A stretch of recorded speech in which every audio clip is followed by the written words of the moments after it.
നമസ്കാരം. സഹ്യ ന്യൂസിലേക്ക് സ്വാഗതം. കേന്ദ്രത്തിൽ സഹമന്ത്രി സ്ഥാനം ഏറ്റെടുത്തതിന് പിന്നാലെ അമ്പരപ്പിക്കുന്ന പ്രതികരണവുമായി സുരേഷ് ഗോപി. ഇന്ന് മാധ്യമങ്ങളെ കണ്ടപ്പോഴാണ് സുരേഷ് ഗോപി തനിക്ക് സിനിമ ചെയ്യണം എന്ന് ആവർത്തിച്ചു പറഞ്ഞത്. എനിക്ക് ഇതൊന്നും വേണ്ട എന്ന് തന്നെയാണ് പറഞ്ഞിരുന്നത്. എനിക്ക് തോന്നുന്നത് എന്നെ താമസിയാതെ റിലീവ് ചെയ്യുമെന്നാണ്. എനിക്ക് സിനിമ ചെയ്തേ മതിയാകൂ. കേന്ദ്രമന്ത്രിയായി സത്യപ്രതിജ്ഞ ചെയ്തതിന് പിറ്റേന്ന് മാധ്യമങ്ങളോട് സുരേഷ് ഗോപിയുടെ പ്രതികരണം ഇങ്ങനെ: റിലീവ് ചെയ്യുമെന്ന് എങ്ങനെ അറിയാമെന്ന ചോദ്യത്തോട് എനിക്കറിയാം, അതൊക്കെ അവര് തീരുമാനിക്കട്ടെ എന്നായിരുന്നു മറുപടി. സിനിമാ തിരക്കുകൊണ്ടാണോ സഹമന്ത്രി സ്ഥാനം ലഭിച്ചതെന്ന മാധ്യമങ്ങളുടെ ചോദ്യത്തിന് ഒന്നും ആവശ്യപ്പെട്ടതല്ലെന്ന് സുരേഷ് ഗോപി പറഞ്ഞു. തൃശൂരുകാർക്ക് എന്നെ അറിയാം. ഒരു MP എന്ന നിലയ്ക്ക് തൃശൂരുകാർക്ക് മികച്ച പ്രകടനം കാഴ്ചവെക്കുമെന്നും സുരേഷ് ഗോപി കൂട്ടിച്ചേർത്തു. വകുപ്പ് ഏതാണെന്നൊന്നും അറിയില്ല.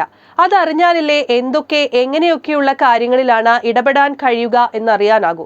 കേരളത്തിലേക്ക് എയിംസ് കൊണ്ടുവരിക എന്നതാണ് പ്രധാനം. അതിനായി ഒരു MP എന്ന നിലയ്ക്ക് തന്നെ പ്രവർത്തിക്കാനാണ് ഉദ്ദേശിക്കുന്നത്. ഒരു MP എങ്ങനെ മറ്റു മന്ത്രിമാരുടെ അടുത്ത് നടക്കുമോ അതുപോലെ നടക്കണമെന്നാണ് വിചാരിക്കുന്നത്. സംസ്ഥാന സർക്കാരും കേന്ദ്ര സർക്കാരുമായുള്ള തർക്കത്തിൽ ഇടപെടാനില്ല. ഒരു വെല്ലുവിളിയുമില്ല. ഫ്രഷ് ആയിട്ട് പുസ്തകം തുറന്ന് കേരളത്തിലെ ജനങ്ങൾക്ക് ലഭ്യമാക്കേണ്ടതിനെ കുറിച്ച് മനസ്സിൽ എനിക്കൊരു രൂപമുണ്ട്. അതിന് ശ്രമിക്കും. തടസ്സപ്പെടുത്തിയാൽ തടസ്സപ്പെടുത്തട്ടെ, ജനങ്ങൾ അത് മനസ്സിലാക്കട്ടെ, അത്രയുള്ളൂ എന്നും സുരേഷ് ഗോപി പറഞ്ഞു. കേരളത്തിൽ നിന്നും മികച്ച വിജയത്തോടെ പാർലമെന്റിൽ എത്തിയിട്ടും കേന്ദ്രമന്ത്രിസഭയിൽ അർഹമായ പരിഗണന ലഭിക്കാതെ പോയതിൽ സുരേഷ് ഗോപിക്ക് അതൃപ്തിയുള്ളതായി റിപ്പോർട്ടുകളുണ്ട്.